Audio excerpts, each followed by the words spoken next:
Inference is all about memory bandwidth. And when we launched Inference, there were many use cases for LLMs. Today, when you look at the growth dynamics and how Anthropic is just taken off, it's clear that the market has signaled what is the most important market, and that is agentic coding. The problem is coding, which used to be this kind of activity you pound on the keyboard, now becomes a prove and wait kind of activity, which is not very gratifying. Coding has become basically waiting for Claude, and that's exactly what fast inference solves. Classically, 2 to 5 minutes for Claude to give you back the answer. When you run on Cerebras, which is about 10 times faster, you can get it done in a couple of seconds. Did you get all of that? We have some pretty crazy news to start the morning with. Ara Kharazian says, personal update, I've joined Anthropic. I think the next few years, the frontier of LLMs will be especially formative. I'm very excited to join the team here and get back to R&D. I remain deeply passionate about education and plan to resume my work on it in time. So, wowzers. We were just riffing about, did he have to do leak code? We actually have a tweet from Alex Heath of sources.news. The newsletter says, Andrej is joining Nick Joseph's pre-training team at Anthropic and is starting a team that will use Claude itself for research. Recursive self-improvement? Question mark? So who is Ara Kharazian? I think most people know him as like the Twitter guy.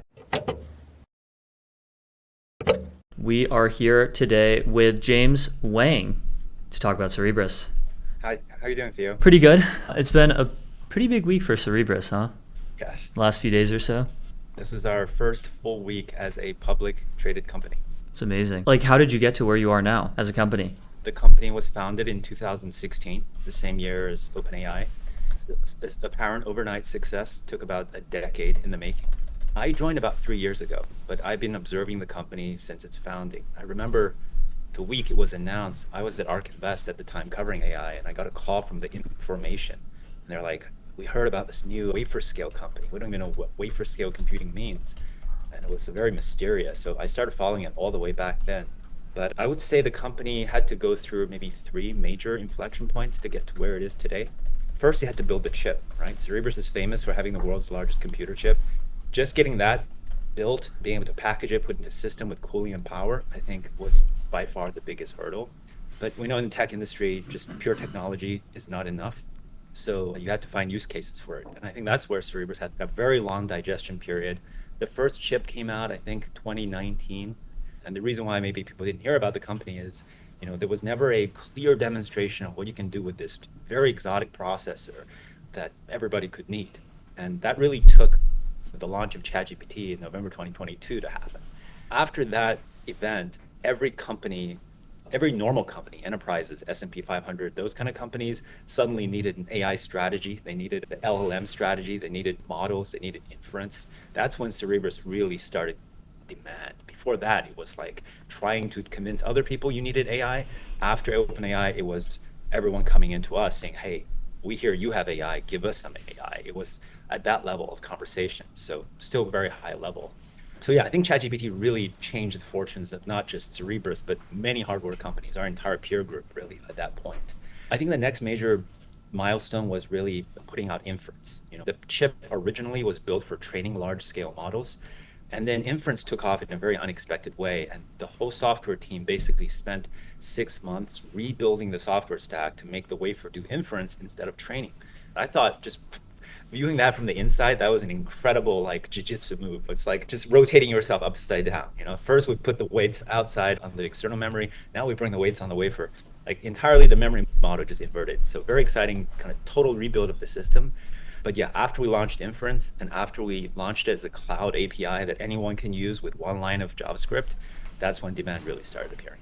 So when ChatGPT came out, the internal kind of view, Andrew and the team is like, these models are getting larger. The original view was we'll build a chip so big that we can have so much SRAM, which is the memory that is on the chip processor itself rather than external memory like HBM, that we can store any model directly on the chip. We don't have to ever worry about external memory because it is so large. And in the 2016 to 2020 era of AI, that was true because the dominant models at the time were like vision models and NLPs. There were a few billion parameters, and a billion parameters is about a gigabyte of weights.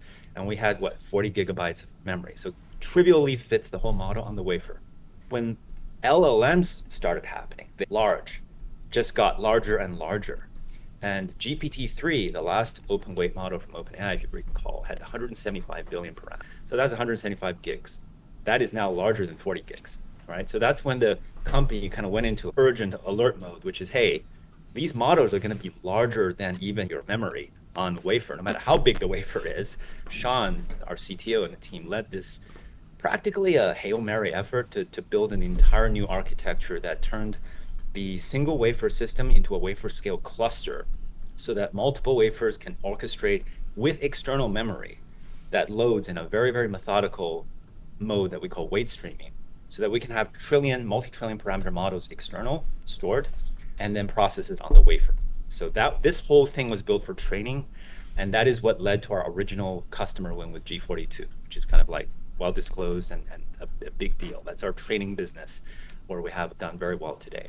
That was great, but this model has no performance advantage for inference. It's built for training. Inference is all about memory bandwidth, and you don't want to store weights external to the wafer because the second it's outside, it becomes much slower. So when inference happened and we wanted to attack it, we realized we have to build an entire new way of doing things. So the way I like to explain it is inference is an inverted kind of architecture than the training model. So instead of putting the weights outside, we put the weights on the inside.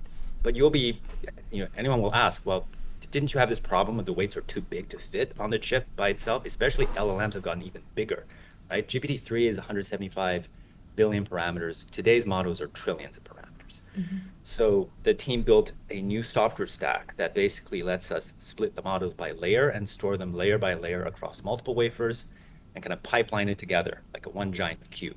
And that allows us to never have to read from external memory. And that's what makes it so fast. So today we had an announcement that we're now running Kimi K 2.6, which is the world's leading open weight model. It's 1 trillion parameters. It's by a company called Moonshot. Highly intelligent model. It beats Claude Opus 4.6 in artificial analysis intelligence evals. And we're running this with enterprise customers today. We're running at close to 1,000 tokens per second. For context, Claude is about 100 tokens per second. So huge difference. And it's our largest model that we've announced running on the wafer. That's kind of insane. Those are insane numbers. I'm wondering what you think also on like kind of with Kimi, how you're seeing, I saw your blog post about how speed and recursive self-improvement are super important. Are there other applications or like specific use cases where you think this is super useful with your enterprise customers?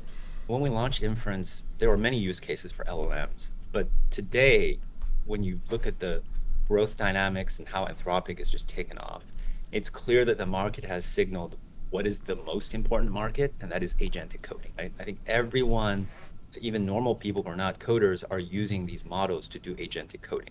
Sandra, have you tried using Claude for coding? This kind of thing? Have, yeah, and I've definitely noticed there's latency. So I might actually go try Kimi 2.6 on Cerebras. Yeah, right. So the great thing about agentic coding is that it will now make anyone, even civilians, a coder. The problem is coding, which used to be this kind of activity you pound on the keyboard, now becomes a prove and wait kind of activity, which is not very gratifying, but mostly it's just the programmer waiting for Claude to give you back the tokens, right? Coding has become basically waiting for Claude, and that's time consuming and not very satisfying, right? From developers' quality of life perspective. And that's exactly what kind of fast inference solves. So if it takes you classically 2 to 5 minutes for Claude to finish and finally give you back the answer, when you run on Cerebras, which is about 10 times faster, you can get it done in a couple of seconds. So it's really a killer use case, and it's why OpenAI and others are super excited to run our infrastructure. We'll continue monitoring right after this message from our sponsors. At every founder dinner in SF, everyone's talking about models and data. Nobody's talking about the real bottleneck in AI adoption. It's the connective tissue, the layer between your models, agents, APIs, and context. Kong gives you the platform to power and govern that connectivity. The control tower that governs your traffic, cuts your costs, and sets guardrails for agent-to-agent interactions. Without it, you're not monitoring the situation. The situation is monitoring you. The infra decisions you make in the next 12 months decide whether you're shipping in the agentic era or posting through it from the sidelines. Because when AI traffic scales 100x, the companies without proper connectivity and governance don't just slow down, they can't function at all. Kong manages all of your AI traffic in motion, giving you the full picture regardless of traffic type, and adding a governance layer regardless of model, agent, or architecture. Fortune 500s run on it, AI native startups ship on it. If you're serious about AI, visit konghq.com. You're in back-to-back meetings all day. You're trying to monitor the situation. You're nodding like you're following along. But somewhere in the back of your head, a little voice is screaming, what was the action item? Did I agree to something? Whose dog was that on the call? That's where Granola comes in. Granola is an AI-powered notepad for meetings. You jot down whatever messy notes you take anyway, and in the background, Granola is quietly turning it all into something a real adult would write. No bots crashing your calls, no distractions, just a clean little notepad that does the heavy lifting so you can focus. During or after the call, you can actually chat with your notes. Ask Granola to pull out action items, help you negotiate your next raise, draft a follow-up email, or coach you through a tough conversation using recipes from Matt Mochari, Lenny Rachitsky, and others. It's the same tech we use to make our podcast notes. Try it once and going back to your old system feels deranged. Head to granola.ai/MTS and get 3 months free with the code granola.ai/MTS. That's granola.ai/MTS. Welcome to another edition of Monetary Matters live on the MTS network. I'm Jack Farley, joined by Max Wiethi. Got a lot of situations to monitor today. First off, the bond market continues to sell off. The 30-year Treasury yield has risen to 5.18%. As MTS notes, this is the highest level since 2007. And the stock market is selling off alongside it. So Max, it seems to me like what is a real threat to the stock market's relentless rise is the bond market. And the real reason is inflation. If we look at this tweet above, also from MTS, Bank of America Global Research has pointed out that inflation could exceed 5%. And I think that this is just maxed into account of oil. So if oil, which is in the futures curve on a decline, but if it stays where it is, like, yeah, we're looking at 4, 5, maybe 6% inflation. And people in the technology markets and the stock market remember 2022. I'm not saying that it could be that bad, but I think this, if Max, we're sitting here a year and there's a bear market in tech, or at least the prices have stopped surging, and we say why, I think this would be a prime candidate, is high inflation and higher bond yields. Well, yes, definitely. Also, last time around in 2022, we got Fed hikes and we were coming off of a much lower level. So with everything, I'm just pulling up the December 2026 Fed Watch pricing right now. And we basically have 40% chance that we stay in the current range, almost 0% chance that we have any rate cuts this year priced into the December meeting. And actually the greatest percentage chance at 41.3% that we're going to see a 25 basis point hike by the end of the year. And actually over 50%, 15% chance that we see interest rates as high as 4% by the end of the year. So as you said, it's not quite the same scenario that we have in 2022. We're not coming off the zero bound and we're not going to be hiking rates as rapidly as we would see. But in that scenario of what the market is pricing in, that would be pretty significant. Totally. Max, MTS has done a great job covering the Google news. We got several new products, and Google's also going to start featuring its not just text in Google search. And of course, we got 900 monthly active users. What did catch my attention, Max, is the Google 900 million users. Yeah, I did. What did 900 I say? million. I said 900 users? Yeah, I think so. Yeah, no, they got a bit more than 900 users. Is the Google Blackstone deal, and it's really commercializing the TPU, what Google has invented, the tensor processing unit. They have them for clients right now, but this would take it to a whole nother scale. They're using the capital of Blackstone. They're using the real estate footprint of Blackstone. And these two behemoths are combining forces to create something that could be a real threat to the other hyperscalers, maybe the hyperscalers who are a little more reliant on NVIDIA chips. Perhaps one thinks of Microsoft as well. It was interesting to me, Max, is actually the Google and Blackstone stock were down today. And Max, on the Warby Parker news, the news that Google is going to be selling glasses via Warby Parker, that Warby Parker stock was down like 12 or 13%, which is quite strange to me. Yeah, I mean, I was trying to parse through that too. I guess it would depend on like what the Warby Parker margins are. Like glasses are kind of known to be pretty high margin business. And so if you're adding a piece of technology to it and they're really going to be pushing that, I guess maybe it could push Warby Parker's margins down. All over Twitter, you've been seeing the sort of booing from commencement addresses of any single time a speaker mentions AI. Like the kids are not happy with AI. There was a survey that came out that since 2025, we've seen the number percentage of people, Gen Z, I think is who they surveyed, who are angry about AI, and the percentage that are nervous is over 40%. So if you combine angry and anxious, we're at over 60% of a very important generation at the beginning of their working years. So if you're a consumer-facing brand, partnering with a big AI company or company that's perceived as pushing AI could be potentially negative in a backlash perspective. So I think that that's definitely something that we might see over the coming months as AI really has to fix this PR problem. Totally, Max. And if we could share the chart that I'm looking at right now, this is the annual revenue of Meta's Reality Labs revenue, which includes its Oculus and the glasses, so the consumer angle. As you can see, it had very large growth from 2019 to 2021, but actually its last 12 months revenue over the last 4 quarters was lower than in December 2021, which indicates that this really has not been growing for 4 to 5 years. And I say this not as a hater, and not that the consumer market is going to be big for AI, but I just want to be realistic and state the facts of what the consumer market has been. I should add, Max, that this includes the metaverse. And so if you actually look at operating losses, if we look at EBIT of Reality Labs operating income, but they've been losing $15 to $20 billion for many years now. So like total losses in this business segment exceeds $80 billion. The lion's share of that is from the metaverse thing, which did not quite work out. Let's put it that way. Not the Oculus or Ray-Bans thing, but that's just a little take. Max, I know you've been looking at Meta. Everyone's talking about Google. Fewer people are paying attention to Meta. You are. Why? We'll continue monitoring right after this message from our sponsors. At MTS, we are always monitoring the situation in enterprise software. And right now, the situation is this. When AI code generation first emerged in 2022, NVIDIA master inventor and Harvard engineer Sid Pardeshi took a contrarian stance. Inference time compute and agent orchestration, not pre-training, would be the key to unlocking high-quality AI-driven software development in the enterprise. He believed the real breakthrough wasn't in how fast AI could generate code, but in how deeply it could reason to build enterprise-grade applications. While the rest of the world focused on copilots, he architected something fundamentally different. The first autonomous software development platform leveraging thousands of agents that is purpose-built for enterprise-scale code bases. Blitzy is unlocking 5x engineering velocity and delivering months of engineering work in a matter of days for Fortune 500 leaders right now. Transform the way you develop software. Discover how at blitzy.com. That's BLITZY.com.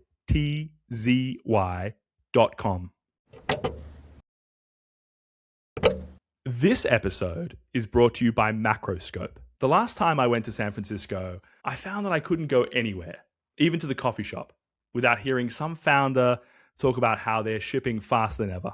What they're not saying is that nobody on the team actually knows what got shipped, who shipped it, or whether it's about to break something in production.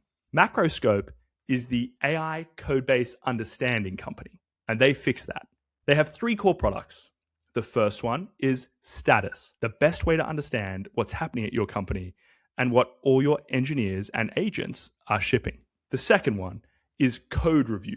All this extra code being shipped needs a robust defense layer. Macroscope is the highest signal code reviewer with the least noise. The third is Agent, a single layer of intelligence that synthesizes all the tools in your stack, issue management systems, code, docs, logs, and more, and answers questions, takes actions, and automates workflows for your team. Like an omniscient, always-on, uber-capable senior engineer, plus a product manager, plus a TPM, plus ops person that helps your team be 10 times more productive. Head to macroscope.com/MTS to get started. That's macroscope.com/MTS. Everyone's talking about Google. Fewer people are paying attention to Meta. You are. Why? Well, you're talking about the competition with Meta and Google as it relates to basically glasses that have AI features and the recording that we've seen. Like, you definitely see influencers with the sort of Meta Ray-Bans. But the big thing for me is the competition for talent, right? Meta, the vibes are not good at Meta. So I don't often get to use this phrase, but I'm reporting something on background here. So I spoke with a senior Meta engineer who is departing for Google. And basically he said that the layoffs were the nail in the coffin, that he just like really is unhappy with what is happening at Meta. They said things like everybody who's a manager now has to manage 25 people. And they also said if you're struggling with all of the changes that are happening, you should talk to AI about it. So that is basically the stance of Meta. And so a lot of people from Instagram are headed over to Google to work on Gemini. So as you said, 900 million monthly active users. Google wants to own the consumer. They want to own consumer AI. And they brought over basically one of the two co-heads of Instagram now works there. And, you would think like, why are they hiring people who work on an app to work on Gemini? It's like, well, for the consumer, the app is really going to matter. And so that's what's happening. Sorry, let me just pull up the name. Yeah. Jeff Huang from Instagram is now over at Google. And basically a lot of people are going over there too. So look, Meta is laying off 8,000 people tomorrow. They're reorganizing 7,000 people. And essentially, yeah, the vibes are incredibly off, and there's a big war for talent going on with people who are basically competing for the consumer. And, I think there's a good chance that Google wins on the consumer AI side of things. Zuck has the super voting shares. He is the king of Meta. So it doesn't matter what the rank and file and the senior management do. If he believes that this is the right way forward, he clearly does. That's not really going to change. Right. And Meta revenue has been growing. I actually think they're the fastest growing, one of the fastest growing Mag 7 stocks for sure. So want to give the flowers there. Don't want to be too harsh. But at the same time, how much of their AI spending can we attribute to that revenue growth? Certainly some. I don't think their business lines are doing that well outside of the core product. So on the one hand, Microsoft, Google, Amazon spending hundreds of billions of dollars. Okay, we get it because they're spending it for external customers. They're going to see a return on that investment. Zuck, where's the return on the investment? That's what we would ask. Zuck is being focused on being the cool guy on all the podcasts, and that's great. But Dario and Sam Altman seeing huge revenue growth outside of just Instagram. I want to change the conversation a little bit to software versus semiconductors and really just software versus AI. Look, we're focused on the public markets here. What are the returns? And if you notice something, we've got SMH, SOXX, the two biggest semiconductor ETFs, largely seen as a proxy for AI. On the days that they are green, the IGV is generally red, right? People are really saying it's software versus AI. That is the battle that's being fought. And you can see that in the way that the market is reacting. Basically, the SaaSpocalypse. Is it real? Are companies reducing their spend? Is it going to AI? And so we have a great guest here today. We have the lead economist from Ramp Economics. Thank you so much for joining us today. Ara Kharazian, thank you so much for joining us today. Ara, you've written a number of pieces looking at this very topic. Are people changing their spending patterns? What are you guys seeing at Ramp? I think what's so important about this kind of work is that we live in this world, particularly in tech specifically, where everyone wants to make these big pronouncements about where the market's going to go. Everyone seems like a pundit. No one's really armed with any data to inform them about what's actually happening in the market. So I have this unique job at Ramp where we see the spend data from 50,000 businesses, $100 billion of annual spend. And so we did set out to research what is actually happening in the market. New AI companies are coming out with competitor products to a lot of prominent SaaS firms. Are we seeing any declines in adoption for those traditional SaaS companies? Are we seeing any changes in how people are buying SaaS? And that's really where I divide SaaSpocalypse into two different categories, right? There's one that's, hey, are people shifting away from traditional SaaS over to competitors provided by the model companies? And then number two, is the way people are buying software changing? Are people shifting to a new model where you buy like agentic capabilities, where you buy tokens instead of paying a SaaS platform fee or seats? And right now we see that neither of those trends are happening, at least not happening in any meaningful way. Seat-based contracts are still about 65-75% of spend, flat platform fees about 20-30%. Even amongst the companies that have offered some kind of token-based pricing for their SaaS tools, we're only seeing uptake about 0.5% of spend on those platforms. That's companies like HubSpot and Adobe. Both of them offer some kinds of token-based offering for their SaaS offerings. And then You want to talk about whether or not people are shifting away from SaaS providers, you can look at Figma, where Cloud Design came out a month ago, that Figma was one of the fastest growing vendors on our platform, that businesses were continuing to buy from it. And so I think it just goes to show you that a lot of these pronouncements, they're coming from people's projections about how products may develop, but they're not often informed by the actual changes happening with respect to business spend. Where would you say the real change is happening? What is changing on the margin? I think it's definitely true that an increasing number of vendors, software companies, are starting to offer some kind of token-based product. Adobe, which I just mentioned, is one of them, which knows that its product is increasingly going to be used by people who are using the AI capabilities that has a marginal cost associated with it. Maybe there will be some down the line usage by an AI agent that you can't charge a seat in the traditional way. So more companies are starting to offer that, but whether or not that's actually playing out today as far as how businesses are buying SaaS, right now it's still a 0.5% of actual spend. So for that to really take off, you would only offer that as a company if you believe it's going to allow you to take market share or increase usage, right? So is somebody going to have to go after everybody else's lunch with a token-based model to force that upon the rest of the market? Like, what scenario would people fully switch? Would we see that take over? Yeah, you get a really good point too, that all of this is going to be the result of a series of competitive responses by all of the very thoughtful, well-capitalized firms in this space. I mean, you look at Anthropic versus Figma, both of them now offering a design product. There's nothing inherent about Anthropic that makes it more capable of reaching designers where they're at or producing the software that designers need. It has the model, it has the velocity, product velocity to continuously make improvements. But Figma is a very popular product, which has access to the same models that Anthropic produces and sells. I haven't really understood from SaaSpocalypse people what the intuition is to suggest that, hey, we're going to see all these SaaS companies die off. Now, I do think that there's going to be competition, right? Like Anthropic is a worthy new entrant into a lot of different markets. But that's a very different claim than saying that, hey, we're immediately going to start to see businesses shift over to these new players. Now, the counterpoint to that, though, is that this is one of the most dynamic markets we've seen, particularly for buying software, where month over month, you will see large incumbents be replaced by the newcomers. Anthropic just did that with OpenAI, now the most popular model used by businesses, according to Ramp data. Cursor did that with GitHub Copilot. So I think it's something worth keeping track of. You're saying that SaaSpocalypse is not in the data. If we could share this chart. Yeah. I'd say quantitatively, neither aspect of SaaSpocalypse is supported by actual business spend. Either aspect as in it's going to change the way we buy it.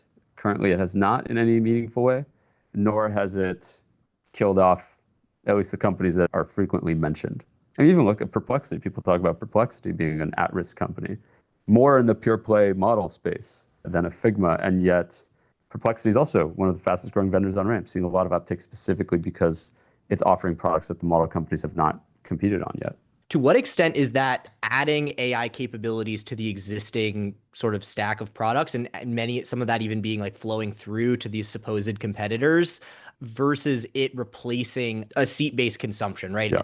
It is additive, but it is still so small.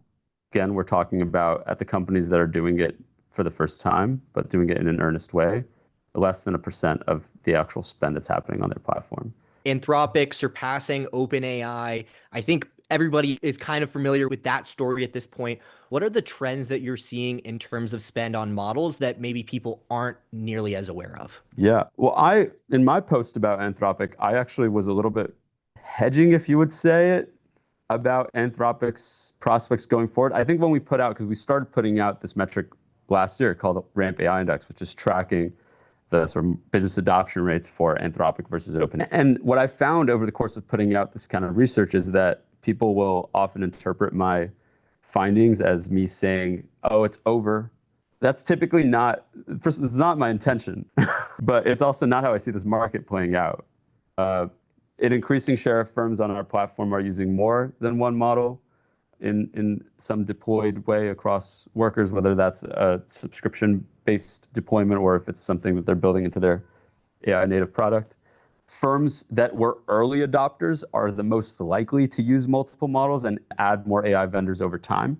So if you want to consider the early adopters a sign of where the rest of the markets are going to go, and that has tended to be how AI adoption is developed in our data set, then you can assume that the average business is also most likely going to have a couple onboarded models. And then with that, there are signs that companies are becoming increasingly cost conscious as far as how much they're spending on their models. For the typical business that spends on tokens, so APIs, and then also like the very high usage agentic coding. But you project out that 13x and you get to an extremely unsustainable spend path, right? Most businesses can't do that and probably shouldn't.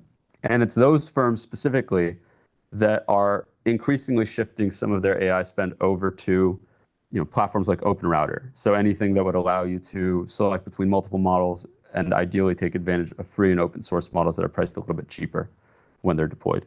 I think it's likely that those practices will start to move down the chain and be adopted by the more mainstream firm too. Start to opt for models outside of OpenAI and Anthropic's. So those are the main headwinds I see on the model companies. Cost and competition, particularly from arguably themselves in terms of the cheaper models that are available, and then also the open source versions available. That sounds like a pretty big bear case for spend on AI. To what extent do you think people are figuring out that these tasks, now that we're getting better at creating and training our own agents, that they just don't need the frontier models? Like, how much of our work that we do doesn't require a frontier model? And up to this point, it's always just been like, let's just throw compute at the problem and that will solve it. And that it's actually just going to be like thinking a little harder about what the process should be. Yeah, you don't need the frontier model all the time. I mean, oftentimes it's worse for what you want because it's expensive and slow. I find myself in my day-to-day oftentimes, automatically routing things to the most expensive model, even though it's slower, and I would actually prefer it just use Haiku or Sonnet when it's necessary. But you can't expect the typical worker to make that decision. I mean, my job is to be informed about AI trends, so I know all the new models that are coming out, and I'm relatively good about applying best practices, but I don't think but that comes with a lot of tracking of the market. I don't think that you can expect most American office workers or workers in general to do that, and they shouldn't have to. And the market hasn't caught up to that use case yet. OpenAI and Anthropic have no incentive to offer an auto-routing product that allows you to lower your AI spend because they make money on tokens. And by the way, they make more money on tokens than other AI frontier labs and firms. Google makes money from a lot of stuff. They don't need you to spend money on tokens explicitly. Anthropic and OpenAI, 80% of their business revenue is token-based. So it's directly tied to usage and incentivizing you to do that. Have we seen like a software plugin that basically determines what sort of model your task should? Cursor does that. Cursor will automatically, I think the model companies will have to respond to that kind of competitive pressure increasingly because, especially Anthropic, right? People are increasingly hitting these compute limits. Mm-hmm. And so it behooves them to make that change first so that at least more people can use it most effectively. They certainly have the demand for it. But I think it's going to come from whether or not other firms that are in this space start offering it first and end up being that competitive pressure. And by the way, that's the bull case for something like Cursor, which can compete on the developer experience in that way, in a way that OpenAI and Anthropic, in the absence of Cursor, are not incentivized to do. They can offer a cheaper, more performant model or better routing as part of the product experience.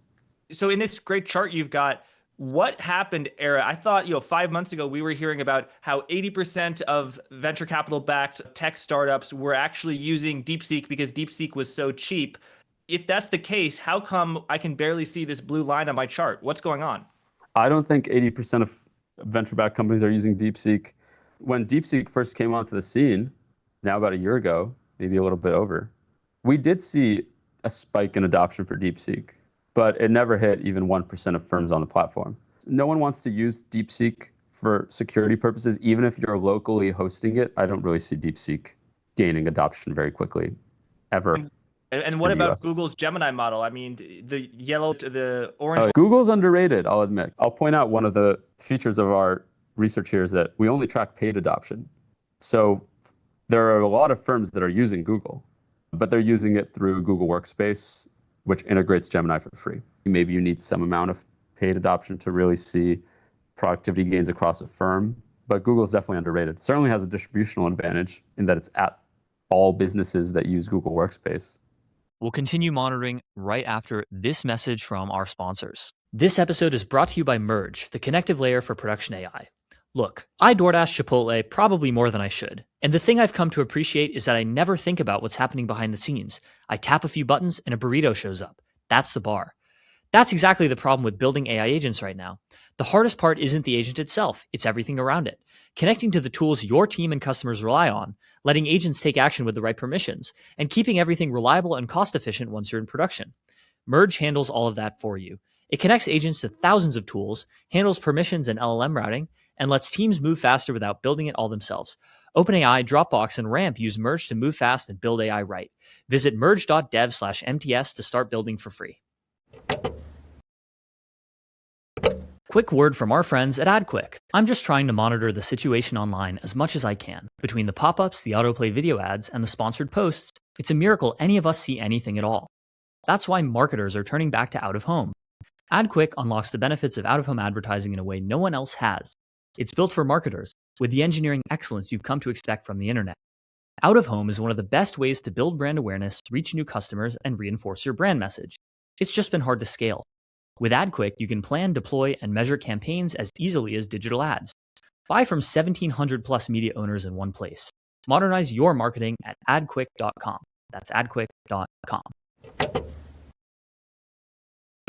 On the Ramp AI index, in public markets, index inclusion day is a big deal. People speculate what's the company that's going to be added to the S&P 500. Actually, that from a economic productivity measurement standpoint, the main interest is not to see, hey, which model company is ahead versus number 2 versus number 3.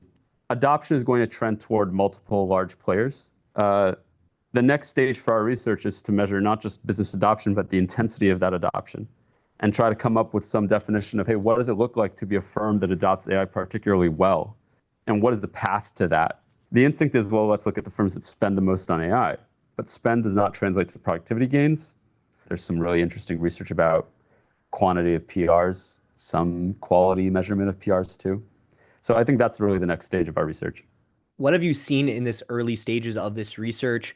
There's been speculation a lot of these layoffs that CEOs are attributing to AI adoption are really just regular old layoffs. There was overhiring, and it's a convenient way to say this is why we're laying off, 10% of the workforce.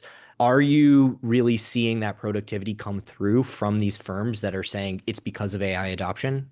Well, it's really early. I'll say that no paper has answered it effectively, because what you really want is you want a data set that shows, hey, these firms adopted AI and then here's how their headcounts change.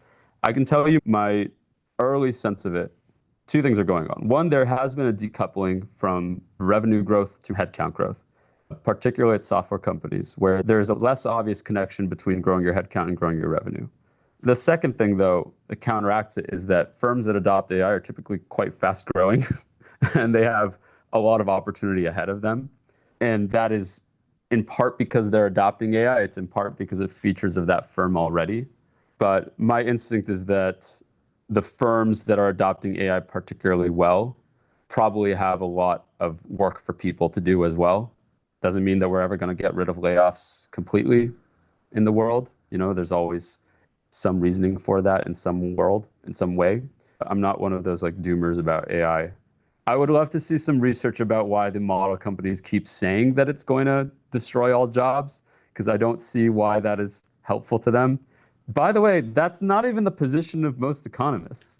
So that's where I would like to see research efforts. Well, it's divergent. TAM posting. Percent of people think it's weird and scary, but what if the 0.01% of people are the people who are funding it and making these decisions? College grads aren't the audience. It's Yeah. VCs and banks and the controllers. Yeah. Are you guys suggesting that there might be some element of groupthink in the tech sector?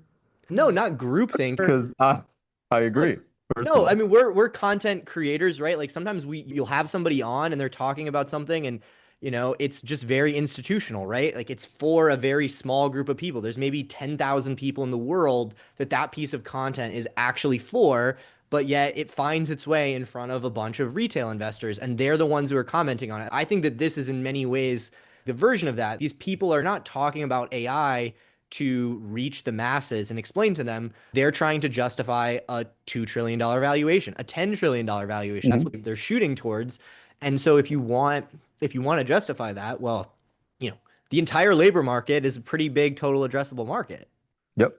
We'll see if it works out for them. Yeah, I mean, that's a problem. And you are starting to see regulation, self-regulation. I saw there was something today about AI watermarking, basically that content has been created by AI. So there is some degree of self-regulation happening here. What are the other software-related trends that you think people should be paying attention to as it relates to the SaaSpocalypse? Well, a lot of the growth that's happening amongst vendors is not, and a lot of the really compelling growth is not necessarily with the model companies themselves. And so that's where I caution people who are extremely concerned about a SaaSpocalypse. Not to say there won't be transformations in the market, but to say that there are underrated parts of the SaaS market that are growing in large part because of AI.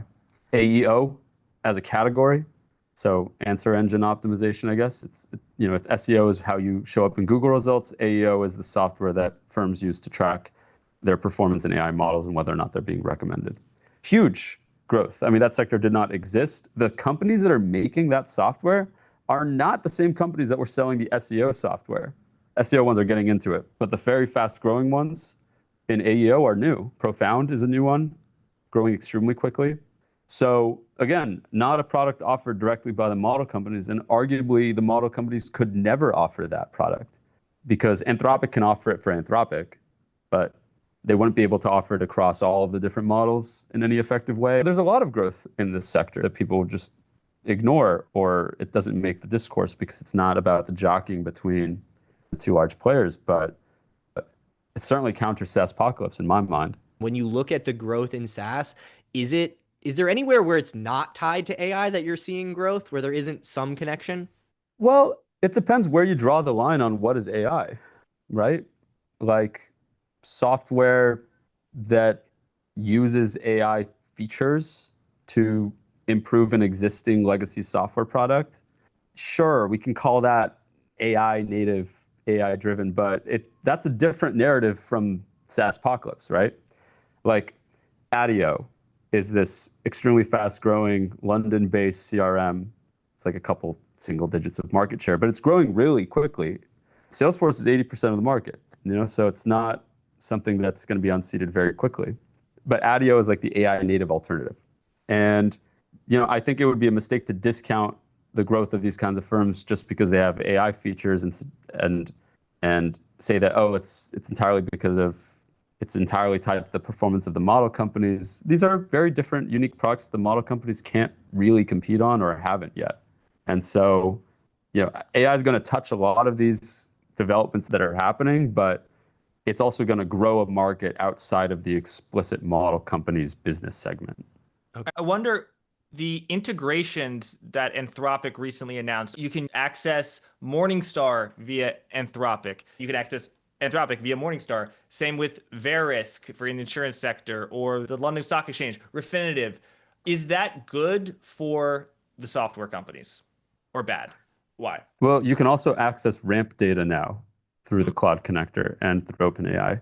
Oh, yeah. To be clear, it's the same data that we publish on our website. It's aggregated and anonymized, but it allows you to pull in that data and build your own analyses or get a recommendation for your own business about, hey, what should I buy? What are other firms like me buying? Something like that.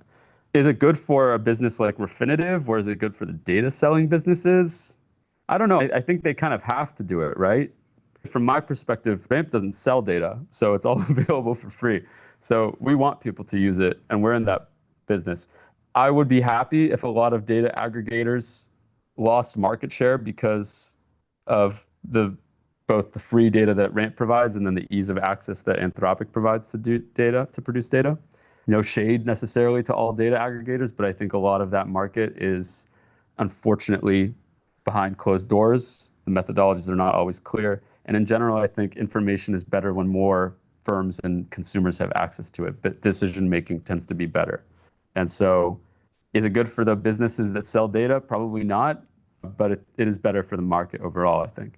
Ara, what about the giants of the software business? You mentioned many software companies that are growing quite quickly, that are doing quite well. Because you said fast growing, that makes me think that they're private, perhaps venture capital backed, and probably, if I hadn't heard of them, they probably are private. But then what about the large behemoths, the ServiceNows of the world, the Microsofts of the world? And then also there's the private equity backed thing where they're even later stage and they're not growing that quickly, but they're producing a lot of cash flow. You've talked about this growing, budding world of kind of new software companies, but what about the more legacy software? Well, again, it's going to be case by case. And many of them will be disrupted not only by AI, but simply because of demand for their software, which may dry up or change or skyrocket or whatever, right? So, I mean, that's what's going to be interesting about the next couple of years. There's going to be an instinct to say that, hey, this company failed because of AI, whereas it very well may have just failed because it was not responsive to the needs of its customers. Maybe that was just because of the natural churn that ends up happening amongst firms that aren't innovating fast enough. So I think there's a tendency to make proclamations about the entire software market, but AI will certainly be a disruptor, but it's also one that every firm knows it has to respond to in some way. So we all have access to the same information there. So disruption can take a lot of different forms. It can take the form of a company overtaking one of their legacy competitors. It can also take the form of defensive A. It tends to depend on how quickly those legacy players are recognizing the speed of growth. Are these legacy players, in the conversations you're having about your data, how concerned are they about these upstarts? And do you think we're going to see more defensive M&A or sort of legacy players getting left in the dust? I think part of it is that a lot of legacy players aren't really sold on AI being that transformative. Or maybe they believe it will be transformative, but they don't necessarily think it's something they need to be extremely responsive to. There's a really good example, actually, because it was in the Wall Street Journal like a month or two ago. Deloitte sponsors a note in the Wall Street Journal. It's called CFO Journal. The headline was something about how this is how the big four accounting firms are doing AI. Like, okay, that's an interesting thing for Deloitte to sponsor. And it talks about how KPMG is implementing agents for this task, and PwC is doing this thing, and EY is doing all these experiments. And then it said, Deloitte is actually taking a much more hedged approach. We think it'll be something that improves our workers and augments them, but not replaces them. And it was fascinating because I realized, oh, this is an explicit effort by Deloitte to position itself as not anti-AI, but certainly a little bit more conservative about its implementation of AI. And it's directly counter how the other accounting firms are positioning themselves. And by the way, how a lot of companies are positioning themselves as firms that are actively adopting it and trying to sell it to their clients and let their customers know that, hey, that we're sort of on top of this new technology and we're going to offer you something that accounts for it. And, it's going to make us better accountants at the end of the day, something like that. Now, I generally err to the side of, hey, technological adoption is good. More firms should adopt AI. Obviously, do it intelligently. Don't, unleash a product that doesn't make sense or that, messes up your customers' audits, especially in something like finance and accounting. But I was surprised about Deloitte's positioning. And so I think it goes to show you that not every firm, legacy or not, is responding to these transformations in the same way. And many firms are actually quite hesitant to implement AI, but at least implementing AI particularly quickly. Who are the companies that you would maybe historically group with Deloitte that are actually at the forefront of adoption? I mean, so what comes to top of mind, maybe this is exactly what you're getting at, but a lot of the legacy media companies are interesting. I mean, you look at like the New York Times, a lot of newspapers which are doing deals directly with the model companies to sort of license their work. Does that mean they're going to be well positioned to be ahead on AI and to adopt them effectively as a workforce? There's some signs. I mean, I talked to a bunch of reporters who have sort of offhand said that despite AI is quite controversial still in the newsroom, but there's also an increasing amount of talk about like, hey, some writing is actually more appropriately done with an AI model and reporters can focus on reporting, something like that. So there's experimentation happening across sectors, and it's not exactly in the places where you'd expect it. That's very interesting because obviously there's tons of like IP theft out there in the journalism world of people like why is this paywalled?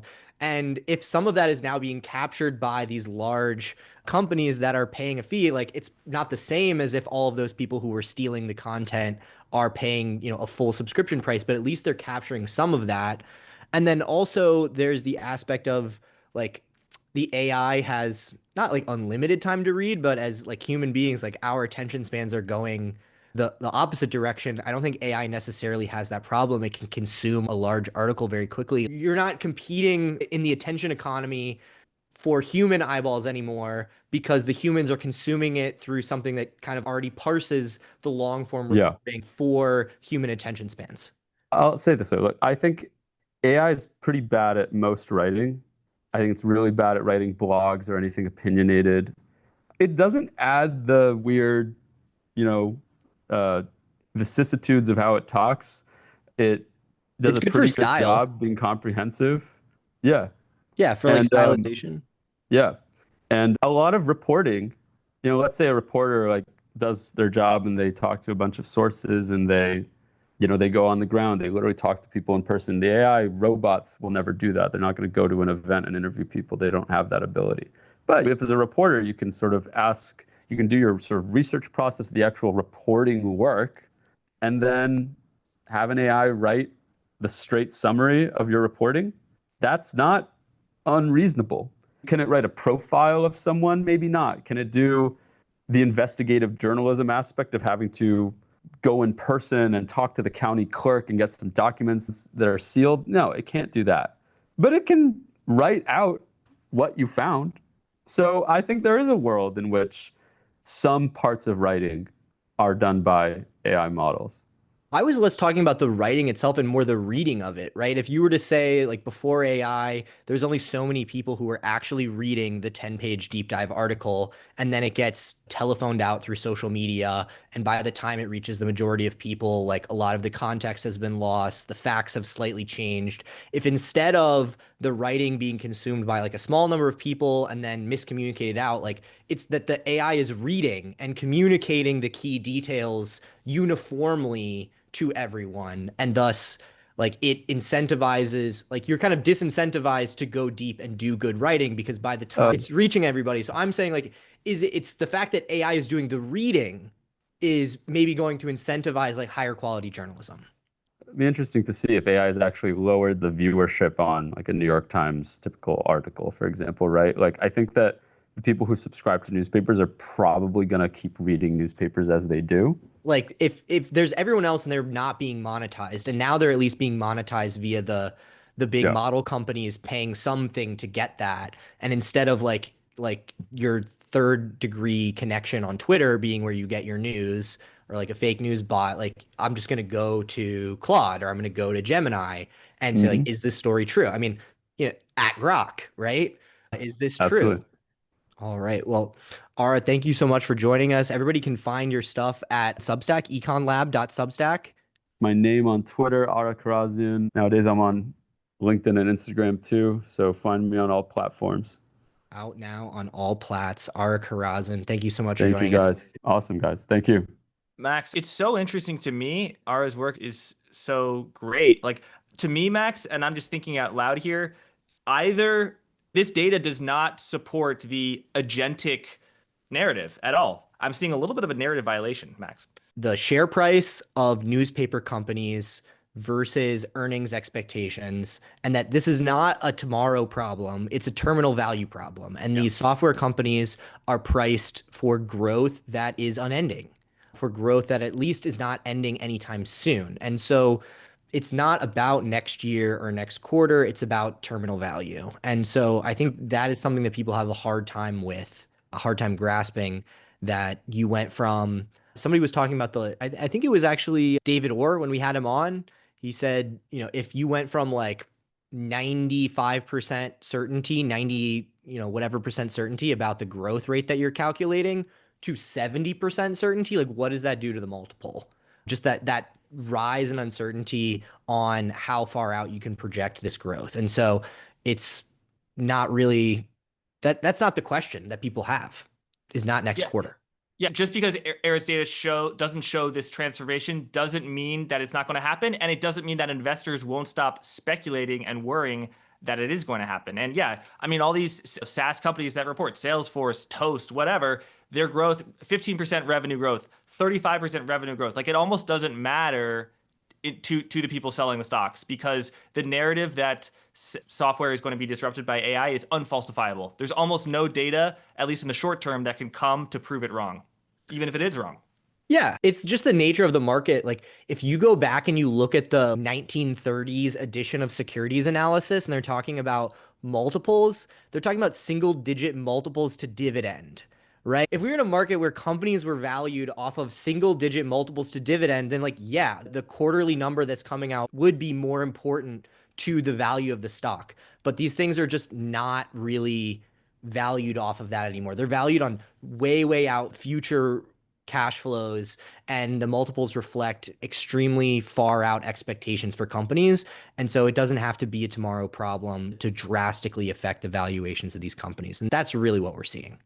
Yeah, that's true. I just today, it'll be out tomorrow, I interviewed the chief investment officer of a firm that manages and supervises 200 billion roughly in assets. And they took a contrarian, long, bullish, overweight position in software about 1 to 2 months ago. But now that the IGV, the software index, the ETF, has rallied 15 to 20%, they've gone back to a neutral weight. So it just goes to show the point where the value investors, the contrarians, step in. Maybe we were there a month ago, but we aren't there now. This has happened 7 times in the past year, and only 11 times in the 13 and a half years before that. So we're seeing, this is imprecise, but I believe the technical term for that is a gap.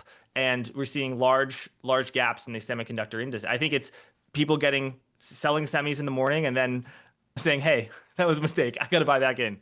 No, I think it's just intraday. A gap is when you have a big overnight move where something closes and then it opens up the next day at 10% down. That would be a big gap. I do want to mention 2 alternative data center plays. I feel like, Max, because we were talking about these 13Fs, where the investors, professional as well as retail, are moving further and further out on the risk curve, which, we're not expressing a view positive or negative on. It's just a fact. Like, people are saying, okay, NVIDIA did great, what's next? Okay, Micron did great, what's next? And I just want to share 2 potential names that I don't own right now, but they're in the public markets, and they maybe have some exposure to this theme that perhaps isn't priced in. I don't know. One is a company called Magnora. It's a European data center company. They have data centers that are ready to be built between the 50 to 100 megawatt thing. Not big enough for training. We all know that. But is it big enough for inference? So if the data centers are real and they get investments, perhaps that is a place to be. That's, I'd say, quite speculative. Another name, Max, I'll say that is a little bit more interesting to me, to be honest, is a company called Uranium Royalty Company, which had royalties on uranium mines, which between you and me were not super interesting and had generated very, very low revenues for reasons not already into. But they're likely going to merge with a giant patch of land that's privately held called Sweetwater Royalties. That is actually royalties on the largest soda ash mine in the world. And that has nothing to do with AI, but there's potential that there could be data centers there. And I'm just thinking there's They own a lot of land, Max. So we're at the gold prospecting part of the cycle where we're talking about greenfield land. Yes, but that latter company, Sweetwater, they're not losing billions of dollars a quarter, which you can say about many companies that are publicly traded right now. So yes, maybe in that sense it's more speculative. In that sense it's less speculative. But Max, we did leave people hanging because yesterday. So I just wanted to get that on the record. All right. Well, as far as looking forward, we did have some big news today with ICE announcing futures for GPUs. They're partnering with a company called Orn Exchange. We are actually going to have the CEO of Orn on the MTS Monetary Matters program later this week. When you are gone, Jack, we will kick it back to the folks at MTS. Thanks, guys. MTS is an ex-native live streaming news and interview show covering technology, business, politics, and culture as it happens. Catch us every weekday live on X, YouTube, or wherever you get your podcasts.